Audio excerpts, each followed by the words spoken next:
First of all, I just want to start off and Coach Vincent and his staff have done an incredible job over at ULM. I think I'm the only one on the staff here that can say I am a proud grad of ULM. My wife and I have a combined 5 degrees from that school. She definitely has 5. No, I'm just kidding. She has 3. I have 2.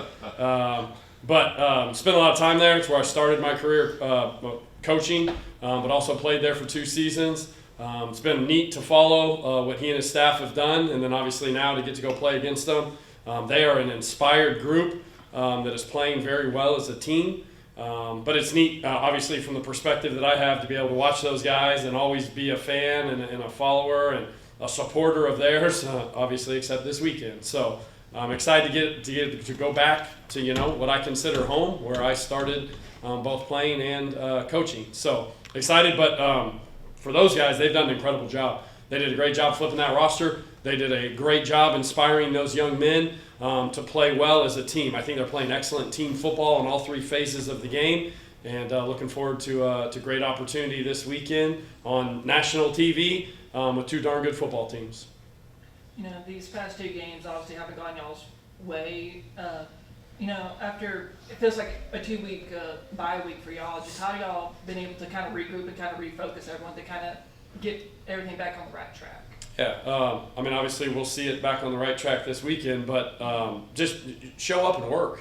I think at the end of the day, there's a schedule when you look at the beginning of the year, and you plan accordingly and know. And yes, we've had a little bit longer of a time here, but that's a great opportunity for us to recharge, get healthy, and kind of just enjoy our time together. It's very limited, and it always is, and that's for every team right now that they're going through. That there's a limited amount of time that we're going to have to be together. So for us, it was kind of an advantage in our eyes to be able to recharge, regroup, get healthy, right? Guys had a lot of extra time playing on a Tuesday and not till the following Saturday to take care of their bodies, be fresh, come out and ready to roll. And today was the first sign of that with a great practice. Obviously, we had a bonus day on Sunday that we were able to practice as well, aside from what took place last week. But I loved our kids' focus and energy today. Energy was great. With ULM, they're fighting for bowl eligibility. They're 1 win away. Kind of what Coach Kenny was saying, they're going to be really hyped up, especially being at home to clinch bowl eligibility in front of the home fans. How does this team, match their energy so y'all be able to, as you were saying, just get another win on the board? Yeah, and I think, at the beginning of the year, every team in the FBS was guaranteed 12 opportunities. This is just another one. They're going to be, I would expect, I've watched them on film. They're amped up. They're playing well. So are we. And we're going to go out there and we're going to be amped up. And as far as matching this, matching that, that's the ebbs and flows of the game. Where they're going to put that ball down at 11 o'clock and it's time to go roll. So I'm excited. I've actually never stood on the other side over there and coached or played in a game at that stadium. Had a lot from the other side.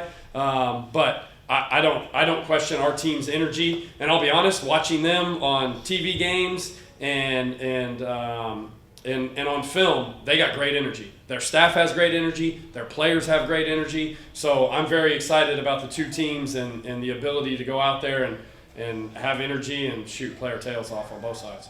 Looking at the last game, Mason Shipley, did what he was doing, kind of having a bounce back game against Old Dominion. Just talk about his performance against Louisiana, just especially having to bounce back after a tough game against Old Dominion. Yeah, and I wouldn't expect anything different from him. I think he's incredibly mature. He's older. He's married. He's got his ducks in a row. Obviously, when you don't perform the way you want to, right, it's not come in, reinvent the wheel, and change a whole bunch of things, right? He stays right here. And he had the exact same preparation for Lafayette as he did for Old Dominion. Nothing changed. Obviously, he just went out there and did what he was supposed to do by making the kicks. But credit to that young man for his day-to-day preparation. And I think that's a good example for anybody in any walk of life. Something doesn't go your way. Sometimes it's just about doing what you do a little bit better, as opposed to all of a sudden we got to change everything and have a new kicking swing and I don't know, let's kick with our left. We're not doing all that, right? He came out and he just prepared the exact same way and did it a little bit better.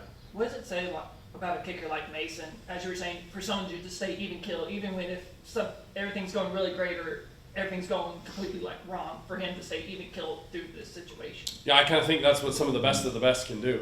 is they can stay right there. You can't get too high, you can't get too low, especially at that type of position, right?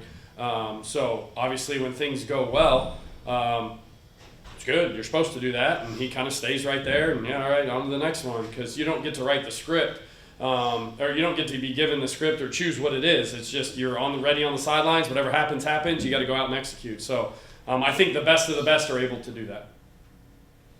Anybody else?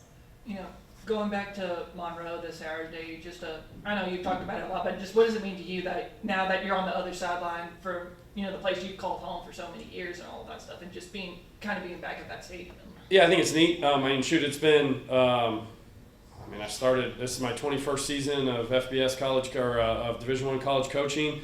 I don't think I've been back there. 2006 was my last year there as a coach. I've been back since. But just to be able to go back home, right, where it all started, where I was able to play, where I was able to get a degree, and where I was able to shape my career moving forward as far as coaching was concerned, it's neat. It's special. That place, heck, my wife and I had a dog named Monroe. That's home.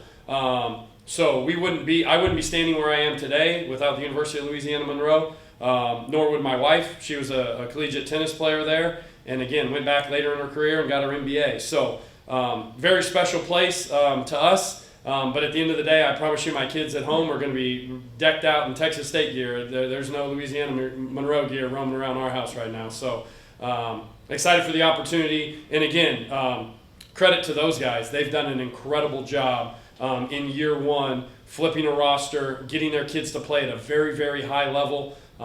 Excited for what they're building. Obviously, just a little bit different feeling this weekend getting to go against them. Would you say there's a lot of similarities between the coaching staff at ULM and here at Texas State, considering how both programs are kind of doing the exact same thing, flipping the rosters and being able to stay in bowl contention? Yeah, I think you could definitely see some similarities to what we were able to do here last year and what they're doing this year. Yeah, absolutely. And that's again a credit to them. They needed to make some changes. They came in and did it, and they've kind of found lightning in a bottle and tried to harness it and keep it going. And obviously, it's our job to not let them do that this weekend.